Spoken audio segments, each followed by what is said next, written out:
மிக முக்கியமான செய்தி. அதாவது இந்த போர் நடத்துவதற்கான ஏற்பாடுகள் நடந்து வருவதை சுட்டிக்காட்டுகிற நியூயார்க் டைம்ஸ் வந்து இந்த வாரத்தில் ஈரான் மீது புதிய தாக்குதல் நடக்கும் என்று தெரிவித்துள்ளது.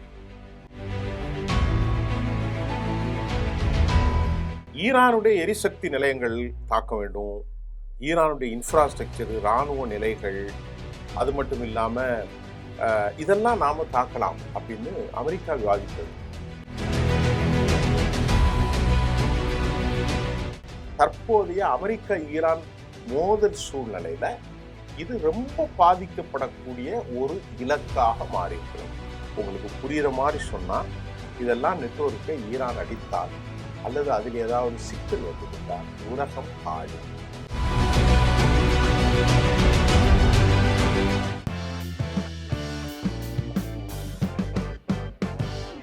இக்கட்டான சூழ்நிலையில இன்றைக்கு மத்திய கிழக்கினுடைய போர் சூழல் குறித்து நியூயார்க் டைம்ஸ் வந்து ஒரு மிக முக்கியமான செய்தியை, அதாவது இந்த போர் நடத்துவதற்கான ஏற்பாடுகள் நடந்து வருவதை சுட்டிக்காட்டுகிற நியூயார்க் டைம்ஸ் வந்து இந்த வாரத்தில் ஈரான் மீது புதிய தாக்குதல் நடக்கும் என்று தெரிவித்துள்ளது.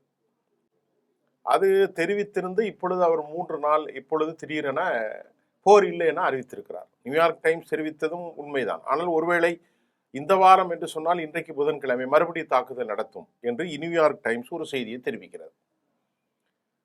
அமெரிக்க அதிபருடைய ஸ்டேட்மெண்ட்டை வச்சு யாரும் சொல்ல முடியாது. அந்த மாதிரி ஒரு குழப்பம் முடித்தால் ஈரான் வந்து அமெரிக்கா மத்தியில பலமுறை பேச்சுவார்த்தை நடத்தியும் கூட அந்த பேச்சுவார்த்தையில எந்த விதமான முடிவுகளும் எட்டப்படவில்லை. அமெரிக்க அதிபர் சீனா பயணத்தை முடித்து கொண்டு மறுபடி அவர் ஈரான் மீது மீண்டும் தாக்குதல் நடத்தப்படுவதாக, கொடூரமான தாக்குதல் இருக்கின்றெல்லாம் மிரட்டினார். அமெரிக்க அதிபர் ட்ரம்ப் வந்து கடந்த வார இறுதியில் தான் தனது தேசிய பாதுகாப்பு அதிகாரிகளோடு மிக முக்கியமாக பேச்சுவார்த்தை. அந்த அதிகாரிகள் ஜேடி வான்ஸ், மார்க்கோ ரூபியோ வெளிவிவகாரத்துறை அமைச்சர், அதுபோன்று சிஐஏனுடைய இயக்குனர் ஜான் ராட்கிளிப், சிறப்புத்துறை தூதர் வந்து ஸ்டீவ் விட்காஃப், இவங்க எல்லாருமே கலந்துக்கிட்டாங்க. அந்த கூட்டத்தில் எடுத்த முடிவில் ஈரானுடைய எரிசக்தி நிலையங்கள் தாக்க வேண்டும், ஈரானுடைய இன்ஃப்ராஸ்ட்ரக்சர், இராணுவ நிலைகள், அது மட்டும் இல்லாமல் இதெல்லாம் நாம தாக்கலாம் அப்படின்னு அமெரிக்கா விவாதித்தது. ஏற்கனவே அமெரிக்காவுடைய இராணுவ தலைமை பென்டகன் அதிகாரிகள் ஒரு பெரிய ஷார்ட்டே தயார் பண்ணிட்டாங்க என்ன மாதிரி செய்யணும். இதுக்கிடையில அமெரிக்காவும் இஸ்ரேலும் ஒரு கூட்டணி, அவங்க தான் முக்கியம், சிறப்பு நடவடிக்கை வாயிலாக எப்படியாவது ஈரானுடைய செறிவூட்டப்பட்ட அந்த அணுக்கழிவு கொண்டு வந்துடணும் அப்படிங்கிறதுல அவங்க திட்டமிட்டிருப்பதாக செய்திகள் வெளியாகிறது. ஆனா இந்த நடவடிக்கையில அமெரிக்காவுடைய நிறைய வீரர்கள் செத்து போயிடுவாங்க, அவங்க உயிருக்கு ரொம்ப ஆபத்து. இதனால அமெரிக்க மக்கள்கிட்ட ஆதரவு குறையுங்கிறது பயப்படுறாங்க. இந்த சூழ்நிலையில தான் ஈரானில கடந்த மாதம் 1 மாதத்துல தனது ஏவுகணை தளங்களை ரொம்ப ரொம்ப வலுப்படுத்தி உள்ளதாக அமெரிக்க உளவுத்துறை CIA சொல்லுகிறது. அந்த சிஐஏனுடைய உளவுத்துறை செய்தியில ஹெர்முஸ் ஜலசந்தியை ஒட்டிய 33 ஏவுகணை தளங்கள்ல 30 செயல்பாட்டில் இருக்கு. நான் இதை போன வாரமே சொன்னேன் உங்களுக்கு, அது மறுபடியும் இந்த செய்தி இன்னைக்கு வந்திருக்கு. இது உலக எண்ணெய் வர்த்தகத்துக்கு ரொம்ப பெரும் அச்சுறுத்தல். இது அமெரிக்காவுடைய சாட்டு. அது மட்டும் இல்லாம தொழில்நுட்ப நிறுவனங்களுக்கு கட்டணம் விதிப்பதற்கு இப்ப ஈரான் வந்து அடுத்த கட்ட நடவடிக்கை எடுத்துட்டாங்க. முதல்ல ஹெர்முஸ், இப்போ தொழில்நுட்பங்களுக்கு என்ன அப்படின்னு பார்த்து நம்ம ஈரான் என்ன சொல்லுதுன்னு பார்ப்போம். ஈரானுடைய இராணுவ செய்தி தொடர்பாளர், அவர் பேர் வந்து சுல்பிஹாரி, இப்ராஹிம் சுல்பிஹாரி, அவர் எக்ஸ் தளத்துல ஒரு செய்தியை பதிவிட்டிருக்கார். இப்ராஹிம் சுல்பிஹாரி, அதுல அவர் என்ன சொல்றாருன்னு பார்ப்போம். கூகுள், இது அமெரிக்க கம்பெனி தானே, மைக்ரோசாஃப்ட், மெட்டா மற்றும் அமேசான் போன்ற உலகளாவிய தொழில்நுட்ப நிறுவனங்கள் இனி ஈரானுடைய சட்டங்களுக்கு கட்டுப்பட்டு உரிமை கட்டணங்கள் செலுத்த வேண்டியிருக்கும் அப்படின்னு இப்ராஹிம் சுல்பிஹாரி சொல்லிட்டு அவர் கீழே சொல்றாரு, இது வந்து நாங்க புதுசா சொல்லலப்பா, சர்வதேச தொலைத்தொடர்பு ஒன்றியத்தினுடைய தரவுகளின்படி இன்டர்நேஷனல் இணைய போக்குவரத்துல 99% இந்த கடலாடி ஃபைபர் ஆப்டிக் கேபிள்கள் மூலம்தான் நடக்கிறது. அதாவது ஈரானுடைய அந்த அதிகாரத்துக்குள் இருக்கக்கூடிய ஹெர்முஸ் வழியாகத்தான் இன்டர்நேஷனல் ரூல்ஸ் படி அந்த கேபிள் நெட்வொர்க்கு போகுது. யூரோப், ஏசியா மற்றும் பெர்ஷியா பாரசீக வளைகுடா நாடுகளான இந்த நாடுகள்ல பாருங்க, யுனைடெட் அரபு எமிரேட்ஸ், யுஏஇ, கத்தர், பஹ்ரைன், குவைத் மற்றும் சவுதி அரேபியா எல்லாவற்றையும் இணைக்கக்கூடிய நிதி பரிவர்த்தனை, அதனுடைய தரவு பரிமாற்றங்கள் எல்லாம் இந்த கேபிள் வழியே தான் போகுது. இதன் வழியாகத்தான் செல்கின்றன. அதனால இந்த கேபிள் வழியாக தினமும் $10 trillion மதிப்பிலான நிதி பரிவர்த்தனை, ஒரு நாளைக்கு 1000 கோடி, அடே அப்பா, 10 trillion பரிவர்த்தனைகள் மற்றும் தரவுகள் கடந்து செல்வதாக மதிப்பிடப்பட்டிருக்கிறது. 10 trillion-னா 1 trillion-னா 100 லட்சம் கோடி. இப்போ 10 trillion-னா 1000 லட்சம் கோடி. அடே அப்பா, எத்தனை லட்சம் கோடி? இந்த கேபிள் நெட்வொர்க்ஸ் மூலம் அவங்க கனெக்ஷன், நிதி பரிவர்த்தனை, டாலர் எக்ஸ்சேஞ்சு, ஆயில், எல்லா நாடுகளும் 10 லட்சம், அதாவது 1000 லட்சம் கோடி. அப்பா, 1000 லட்சம் கோடி ஒரு நாளைக்கு நேர். அது அடுத்து என்ன சொல்றாங்கன்னா, இந்த ஹெர்மூஸ் இருக்கு பாருங்க, இந்த நீரிணையின் கடல் படுகை, படுகை என்பது உங்களுக்கு ஆழமான பகுதிகளில், இதுல சர்வதேச அமைப்புகள் இயங்கி வருகின்றன, இன்டர்நேஷனல் ஆர்கனைசேஷன்.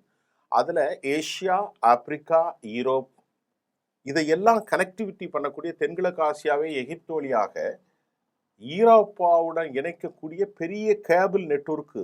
இதுதான் நெட்வொர்க்.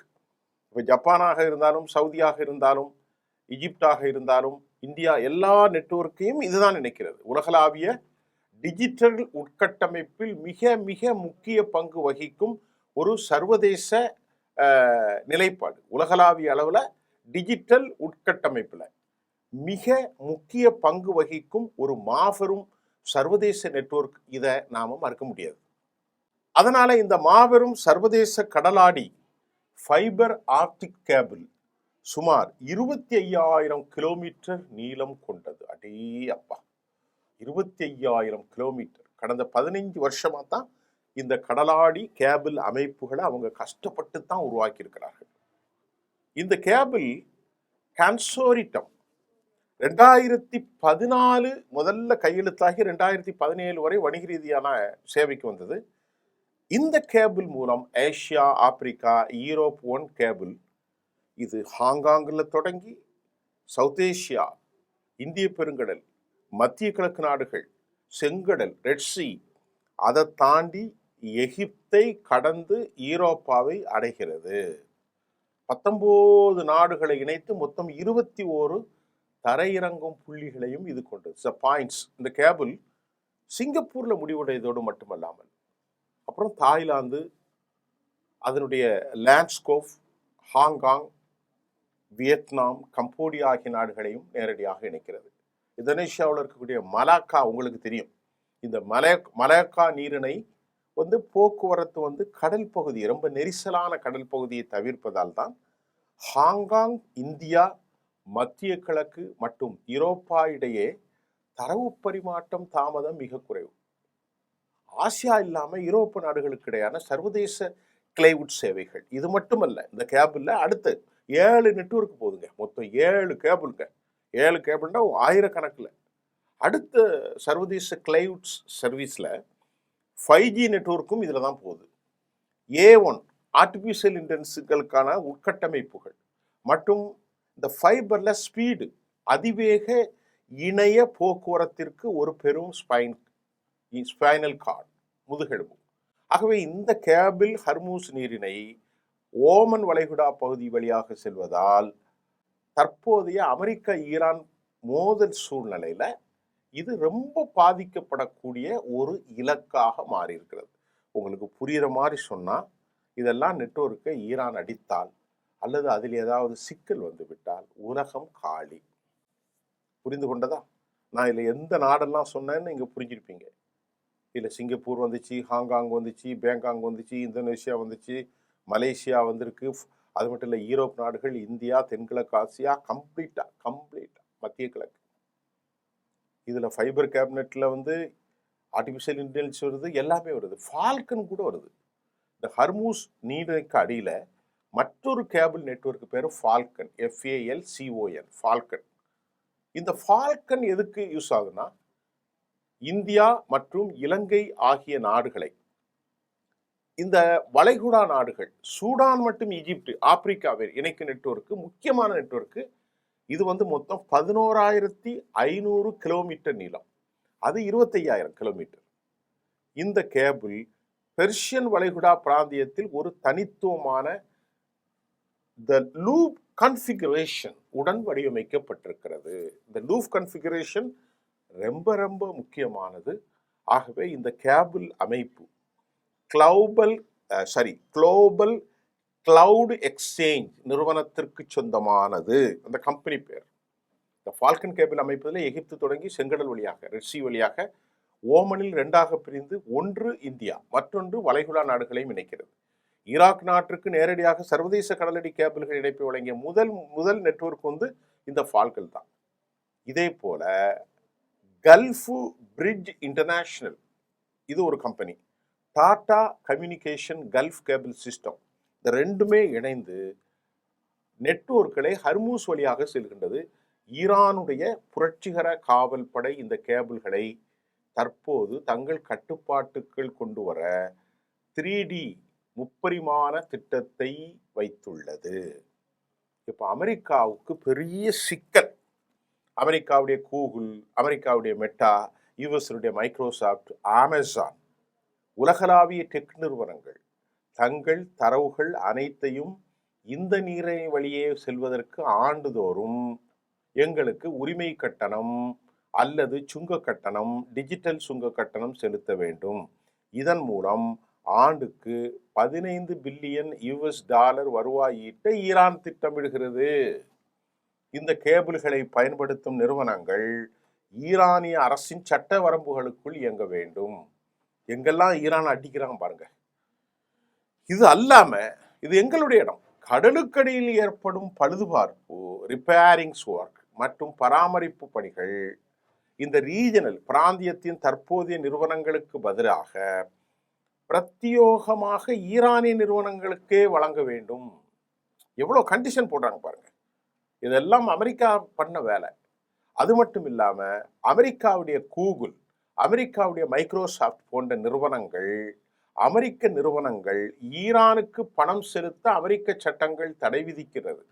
எனவே ஈரான் கட்டணம் கோரினாலும் இந்த நிறுவனங்களால் சட்டப்பூர்வமாக பணம் செலுத்த முடியாது. இது ஒரு பெரிய முட்டுக்கட்டை.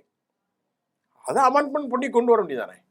ஹெர்மூஸ் நீரிணையின் மிக மிக மிக மிக குறுகிய பகுதி ஒரு 21 கடல் மைல் அகலமே கொண்டது. அது ரொம்ப சுருக்கமானதான். இதனால ஈரானுடைய 12 மைல் எல்லைக்குட்பட்ட கடல் பகுதி, அதே போன்று ஓமன்ல இருக்கக்கூடிய கடல் பகுதி, இந்த ரெண்டுமே முழுமையாக ஒன்றோடு ஒன்று இணைகிறது. சர்வதேச சட்டங்கடப்படி இது straight for international navigation, straight for international navigation என்று அழைக்கப்பட்டாலும் இந்த கேபிள்கள் தங்கள் இறையாண்மைக்கு உட்பட்டு கடல் படுகையில் அமைந்திருப்பதாக ஈரான் கூறுது. இட் இஸ் எங்களுடைய சட்டம், இது எங்களுடைய கடல் படுகை, இது எங்களுடைய sovereign territory, integral part of Iran. இப்போ இதுக்கு அமெரிக்காவோட சாண்டி இன்டர்நேஷனல் லா என்ன சொல்லுதுன்னு பார்ப்போம். இப்போ உலக சட்டத்தை நம்ம பார்க்கும்போது இங்க பாருங்க, United Nations convention on the law of the sea. மறுபடியும் நான் அதை திருப்பி வாசிக்கிறேன். United Nations convention on the law of the sea. கடலோடி சட்டத்தின் இந்த சட்டத்தின்படி பிரிவு 79 சுட்டி காட்டிய ஈரான் 79வது பிரிவுல எங்களுக்கு எங்கள் ரீஜன் வழியாக போறதுனால கட்டணம் வசூலிக்க உரிமை உள்ளதாகவும் ஈரான் சொல்லுதுங்க. ஈரானுடைய இந்த அறிவிப்புக்கு அமெரிக்கா வழக்கம் போல கடுமையான எதிர்வினையாற்றி உள்ளது. அமெரிக்க அதிபர் ட்ரம்ப் தேசிய பாதுகாப்பு அதிகளோடு இப்போது அவசர ஆலோசனை கூட்டங்களை நடத்தி கொண்டிருக்கிறார். ஹெர்மூஸ் நீரிணையிலுடைய எண்ணெய் போக்குவரத்துக்காக ஈரான் அச்சுறுத்தல் விடுத்த நாளிலிருந்து உலகளாவிய டிஜிட்டல் கட்டமைப்பை ஈரான் தற்போது குறிவைப்பதை டிஜிட்டல் அச்சுறுத்தலாகவும் அது சார்ந்த உத்தியாகவும் அராஜகமாகவும் அமெரிக்கா பார்க்கிறது. அமெரிக்கா தான் இந்த அராஜகத்துக்கெல்லாம் காரணம். அமெரிக்க டெக் நிறுவனங்களுக்கு ஈரான் விதிக்கக்கூடிய கட்டணங்களை நாங்கள் ஏற்றுக்கொள்ள முடியாது என்று அமெரிக்க அதிகாரிகள் மீண்டும் எச்சரிக்கை. அமெரிக்க சட்டங்களின்படி கூகுள், மைக்ரோசாஃப்ட் போன்ற அமெரிக்க நிறுவனங்கள் ஈரானிய அரசுக்கோ அல்லது அதன் அரசு அமைப்புகளுக்கோ எந்த ஒரு நிதியையும் நேரடியாகவும் மறைமுகமாகவும் செலுத்தக்கூடாது. அமெரிக்க கடற்படை பெர்ஷியன் வளைகுடா மற்றும் ஓமன் வளைகுடா பகுதிகளில் தங்களின் பாதுகாப்பை பலப்படுத்தி உள்ளது. இப்போ சிக்கல் அதை தாண்டி இப்போ எங்க வந்துருச்சு, வேற லூவில் வந்துருச்சு. அதோடு நிக்கல. இப்போ ஹெர்மூஸ்ல பிளாக் ஹேடை தாண்டி இப்போ கேபிள் நெட்வொர்க்கு, ஃபைபர் நெட்வொர்க்குன்னு வேற ரூட்ல போகுது. இதுக்கு இடையில ஈரானுடைய புரட்சிகர காவல் படை தங்களுடைய மினி நீர்மூழ்கி கப்பல்கள் அல்லது ட்ரோன்கள் மூலம் இந்த கேபிள்களுக்கு ஏதேனும் திட்டமிட்டு சேதங்களை ஏற்படுத்த முயன்றால் அது இன்டர்நேஷனல் எக்கனாமியில பெரிய தாக்குதல், ஒரு ட்ரெமெண்டஸ் எஃபெக்டிவ் இன்டர்நேஷனல் எக்கனாமி பயங்கர தாக்குதல்களை நடத்தி கடுமையான இராணுவ விளைவுகளை சந்திக்க நேரிவிடும் என்று அமெரிக்க பாதுகாப்புத்துறை வட்டாரங்கள் மறைமுகமான எச்சரிக்கை விடுத்துள்ளன. எதுக்கும் ஈரான் கேட்கல.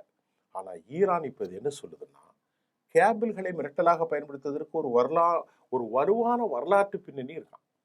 இதே மாதிரி 2008ஆம் ஆண்டு ஒரு பதட்ட சூழ்நிலையில எகிப்து மற்றும் வளைகுடா பகுதியில் தற்செயலாக ஒரு பெரிய கப்பலினுடைய நங்கூரம் ஆங்கர் இழுக்கப்பட்டதில் அந்த ஃபால்கான் அவங்களுக்கு சொன்ன பாருங்க, இந்த ஃபால்கான் உட்பட 3 முக்கிய கடலாடி கேபிள்கள் நெட்வொர்க்கு துண்டிச்சிட்டாங்க. அதாவது கீழே அந்த நங்கூரத்தை இழுத்ததுனால. இதனால இந்தியாவிற்கு 60% இணைய சேவை முடக்கியது. பாகிஸ்தான் மற்றும் எகிப்து நாடுகள் முற்றிலும் டிஜிட்டல் இருளில மூழ்கின. கடலுக்கடியில இருக்கும் இந்த மெல்லிய ஃபைபர் கண்ணாடி இலைகள், ரொம்ப ஃபைபர் தான், அது ரொம்ப மைல்டா இருக்கும், ரொம்ப பலவீனமானவை. அதை வைத்து ஒட்டுமொத்த உலகை எப்படி மிரட்டலாம் என்பதை ஈரான் இந்த சம்பவங்களின் மூலம் புரிந்து கொண்டது. ஈரானுக்கு நிறைய வாய்ப்பு தான் இருக்கு. சர்வதேசத்துல கடல் போகும்போது டேக்ஸ், இப்போ ஃபைபர் கேபிளுக்கு நெட்வொர்க்கு, சர்வதேச அரங்கில் ஈரானுடைய இந்த நடவடிக்கைகள் வல்லுநர்கள் டிஜிட்டல் கடல் கொள்ளை அல்லது டிஜிட்டல் சோமாலியா பாணி என்று வர்ணிக்கிறார்கள். சோமாலியா கடற்கொள்ளையர்கள் கடலில் செல்லும் கப்பல்களை கடத்தி பணம் பறிப்பார்கள். ஆனால் ஈரான் நவீன தொழில்நுட்ப உலகிற்கு தேவையான தரவு தங்களின் கடல்வழி போவதை காட்டி உலக பணக்கார நிறுவனங்களான கூகுள் மெட்டாவிடம் மிரட்டி பணம் பறிக்கிறது. இது உலக வரலாற்றிலே ஒரு புதிய வகையான ஏசிமெட்ரிக் வார்ஃபர். நல்ல பேர், it's so call asymmetric warfare.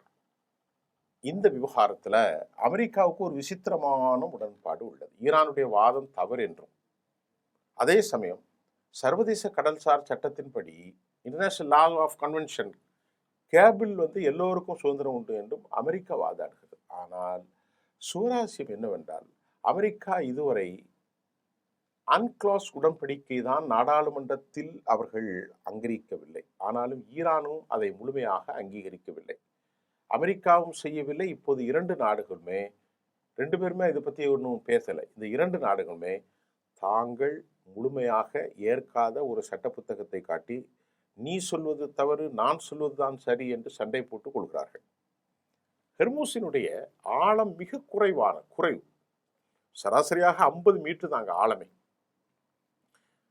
மேல இருந்து. இதனால அமெரிக்கா மற்றும் ஈரானின் அதிநவீன நீர்மூழ்கி கப்பல்கள் மற்றும் ட்ரோன்கள் இந்த கேபிள்களுக்கு மிக மிக மிக மிக அருகில் வலம் வருகிறது.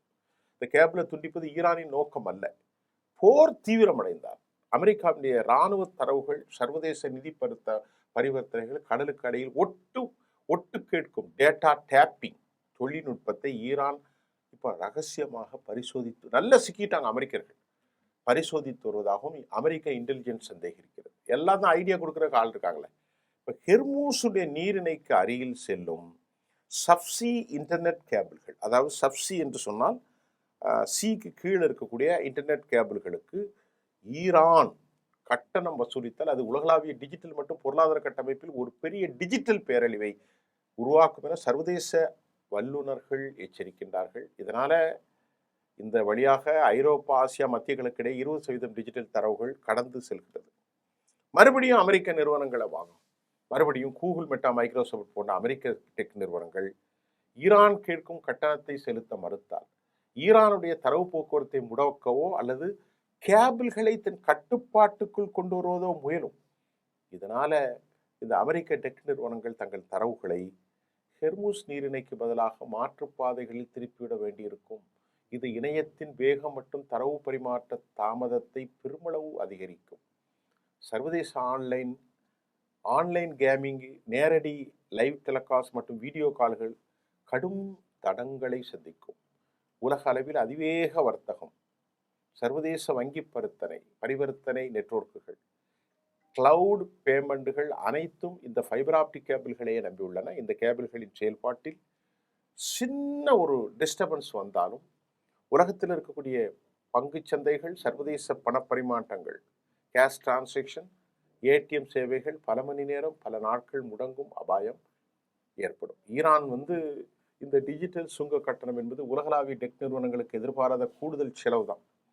மறுபடியும் இந்த Google, Microsoft 365, Amazon web service, AWS போன்ற கிளவுட் சேவைகளின் பராமரிப்பு செலவு அதிகரிப்பதால் டெக் நிறுவனங்கள் இந்த சுமையை நுகர்வோர் மீது தான் சுமத்துவாங்க. இதன் காரணமாக வேர்ல்டு லெவலில் டிஜிட்டல் சேவைகளுக்கான மாதாந்திர சந்தானம் கட்டணங்கள் ரொம்ப அதிகமாக வாய்ப்புள்ளது. ஈரானுடைய இந்த 3 அம்ச திட்டங்களின்படி தங்களின் கடல் எல்கைக்குள் இருக்கும் கேபிள்கள் பழுதுபார்ப்பு மற்றும் உரிமைகளை பிரத்யேகமாக ஈரானுடைய நிறுவனங்களுக்கே வழங்க வேண்டும் என்று இப்போது நிபந்தனை வகிக்கப்பட்டிருக்கிறது.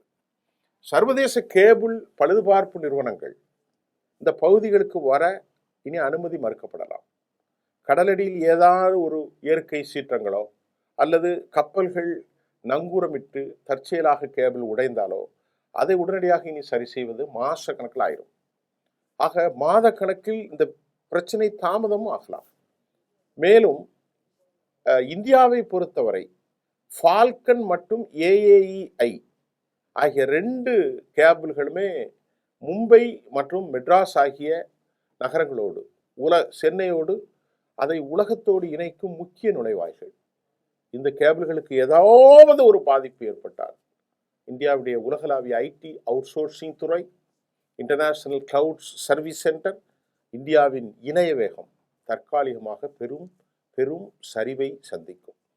அதனால ஈரானுடனான போரின் ஒரு பகுதியாக அமெரிக்கா தனது பொருளாதார பலத்தை பயன்படுத்தி அமெரிக்காவின் அழுத்தத்தை கட்டுப்படுத்த, ஹெர்மூஸ் நீரிணையை கட்டுப்படுத்துவது மட்டுமல்ல, அமெரிக்காவுடைய பிரான்ஸை கட்டுப்படுத்த ஈரான் ப்ரொஃபஷனல் டேரிஃப் மெக்கானிசம், நல்லா புரியுதா உங்களுக்கு? இந்த ப்ரொஃபஷனல் டேரிஃப் மெக்கானிசம் ஒன்றை தயாரித்திருக்கிறது. அதாவது எனது கடலுக்குள்ள போறதுக்கு நான் வசூல் செய்வேன், தங்களுக்கு எதிரான நாடுகள் வணிக கப்பல்களுக்கு கட்டணத்தை வசூல் செய்யறதும், தங்களுக்கு எதிரான நாடுகளுக்கு இந்த பாதையை மூடவும் இப்போது ஈரான் திட்டமிட்டது. இந்த திட்டத்துல தான் ஹெர்மூஸ் நீரிணை கப்பல்களுக்கு ஈரான் ஒரு குறிப்பிட்ட கடல் பாதையை வகுத்திருக்கிறது. இந்த வழியை பயன்படுத்தும் கப்பல்களுக்கு கடல்சார் பாதுகாப்பு மற்றும் வழிகாட்டுதல் போன்ற சிறப்பு சேவைகளை வழங்குவதற்காக கூறி சுங்க கட்டணத்தை ஈரான் வசூலிக்கும். ஈரானுடைய இந்த நீரிணை அனைத்து நாடுகளுக்கும் முழுமையாக மூடப்படவில்லை, ஆனால் தன் விருப்பப்படி தன் நிபந்தனைகளை விதித்து வருகிறது. ஈரானோடு ஒத்துழைக்கும் மற்ற நட்பு நாடுகளுக்கும் வணிக கப்பல்களுக்கு மட்டுமே இந்த அமைப்பின் கீழ் முன்னுரிமை. அமெரிக்கா தலைமையிலான ப்ராஜெக்ட் ஃப்ரீடம் என்ற கடல்சார் பாதுகாப்பு அமைப்போடு தொடர்புடைய கப்பல்களுக்கும் ஈரானை எதிர்க்கக்கூடிய நாடுகளின் கப்பல்களுக்கும் இதில் அனுமதி இல்லை. இந்த புதிய போக்குவரத்து முறை தங்களின் தேசிய இறையாண்மைக்குட்பட்டது என்றும் சர்வதேச வர்த்தக பாதுகாப்பை உறுதி செய்வதற்காகவும் கொண்டு வரப்படுகிறது என்றும் ஈரான் தெளிவுபடுத்தியிருக்கிறது. இப்போ அமெரிக்கா எங்கே அடிப்பார்கள்? கொஞ்சம் சிந்தனை செய்து பாருங்கள். அமெரிக்கா எங்கே அடிக்க முடியும்? அமெரிக்கா வசமாக சிக்கிக்கொண்டார்கள். ஈரானுடைய இந்த ஃபைபர் கேபிள் நெட்வொர்க் சிக்கல், நாள் ஒன்றுக்கு 1000 லட்சம் கோடி பிஸ்னஸ் சிக்கல், கேபிள் நெட்வொர்க்கு மட்டுமல்ல, அமெரிக்கா இறங்கி அடித்தால் அவர்கள் திருப்பி தாக்குவார்கள். எல்லா பிடியும் ஈரான் கையிலே மாட்டிக்கொண்டு சிக்கப் போகிறது அமெரிக்கா. அமெரிக்காவில் ஒருவேளை இவர்கள் இன்னும் அறிவை பெற்று அமெரிக்காவுடைய கூகுள், அமெரிக்காவுடைய மெட்டா, அமெரிக்காவுடைய AWS, அமேசான் இதையெல்லாம் தனித்து தூக்குவதற்கான தொழில் அதிவை அவர்கள் பார்க்கலாம். இந்த ஃபைபர், இந்த மைல்டு கேபிள் நெட்வொர்க்குகளின் மூலம் அவர்கள் தரவுகளை உள்வாங்குவதாக, அதாவது அமெரிக்காவினுடைய இந்த மைக்ரோ கேபிள் டேப்பிங் மூலம் அவர்கள் அதை உளவு அமைப்பின் மூலம் அதை அவர்கள் செய்திகளை உற்று நோக்கலாம் அல்லது புரிந்து கொள்ளலாம் என்ற அளவிலும் CIA தனது கடும் கவலையை தெரிவித்திருக்கிறது. இது ஒரு நீண்ட நெடிய செய்தி. பலருக்கு இது புரியாமல் இருந்தாலும் பரவாயில்லை, இது எளிதாக நீங்கள் புரிந்து கொள்ளக்கூடிய அளவிற்குத்தான் நாம் இதை கொடுத்திருக்கிறோம். இன்னும் நாளை மீண்டும் புதிய செய்திகளோடு சந்திப்போம். நன்றி.